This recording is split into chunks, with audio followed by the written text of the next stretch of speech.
पथरदेवा विधानसभा क्षेत्र के तरकुलवा मंडल में हर घर तिरंगा अभियान के तहत भव्य तिरंगा यात्रा निकाली गई। बंजरिया मोड़ से बालपुर चौराहे तक निकली यात्रा में बड़ी संख्या में लोगों ने हाथों में तिरंगा लेकर भाग लिया। कार्यक्रम के मुख्य अतिथि उत्तर प्रदेश सरकार के कृषि मंत्री एवं पथरदेवा विधायक सूर्य प्रताप शाही रहे। उन्होंने लोगों को तिरंगे के महत्व और राष्ट्रध्वज के सम्मान के प्रति जागरूक किया। उन्होंने कहा कि तिरंगा देश की स्वतंत्रता, त्याग, संघर्ष और राष्ट्रीय गौरव का प्रतीक है। उन्होंने लोगों से अपने घरों पर तिरंगा फहराने और हर घर तिरंगा अभियान में बढ़ चढ़कर भाग लेने की अपील की। यात्रा के दौरान पूरा क्षेत्र देशभक्ति के नारों से गूंज उठा। कार्यक्रम में जिला महामंत्री श्रीनिवास मणि त्रिपाठी, रविंद्र किशोर कौशल, ब्लॉक प्रमुख सुब्रत शाही, मंडल अध्यक्ष दुष्यंत राव, पवन मिश्रा सहित जनप्रतिनिधि, पार्टी पदाधिकारी और बड़ी संख्या में स्थानीय लोग मौजूद रहे।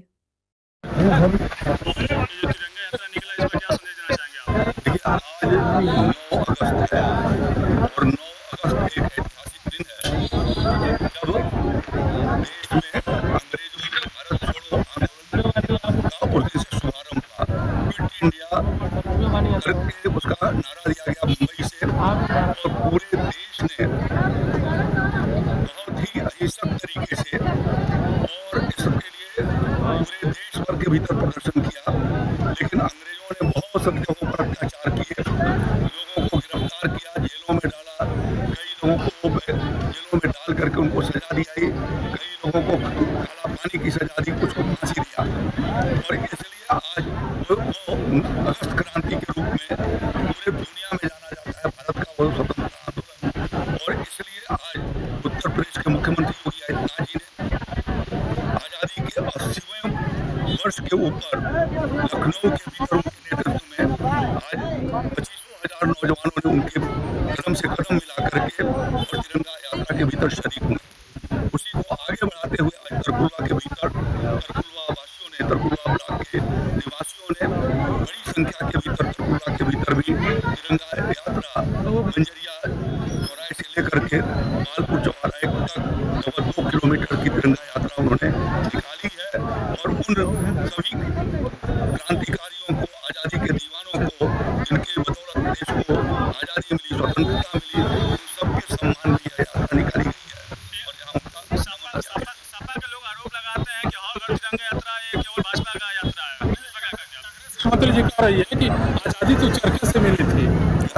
आजादी तो चरखे से मिली, कांग्रेस बोल रही है कि आजादी तो चरखे से मिली थी। इसमें क्या कहेंगे?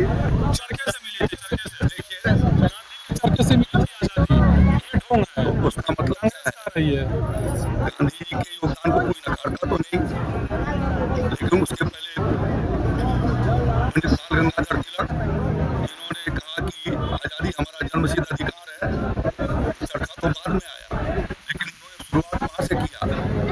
उसके पहले 1857 का स्वतंत्रता संग्राम हमारे तमाम देशवासियों ने दल से अलग होकर, पार्टी से अलग रहते हुए भी देश की आज़ादी के लिए सबने अपनी जगह पर योगदान दिया। और इसलिए उनके योगदान का स्मरण किसी एक चीज से जोड़ दिया जाना या उसके ऊपर खुद न शामिल होकर के उसके ऊपर टिप्पणियां किया जाना, यही सब करता है कि उनका उन लोगों के प्रति कितना सम्मान है, जिन्होंने लगातार 200 सालों से अधिक संघर्ष किया और अपना बलिदान दिया। मंत्री जी एक सवाल, आखिरी में सवाल है। सपा के लोग कहते हैं कि ये जो हर घर तिरंगा यात्रा निकला है, ये भाजपा के लोगों का कार्यक्रम है। इस पर क्या कहेंगे आप? उनको करने से किसी ने मना किया था? इतने सालों से तिरंगा यात्रा हम लोग निकालते हैं, उनको किसी ने मना किया या ऊपर निकालिए? उन्होंने मना, किसी ने मना किया था? उन्होंने क्यों नहीं निकाला? यदि उन्होंने नहीं निकाला तो इसका मतलब यह है कि वो उस आज़ादी का सम्मान करने में कोताही बरतते हैं और उसको मानते हैं कि राष्ट्रीयता और राष्ट्रवाद सिर्फ भारतीय जनता पार्टी या संघ विचारधारा का है। और उन लोगों को राष्ट्रीयता से और देश से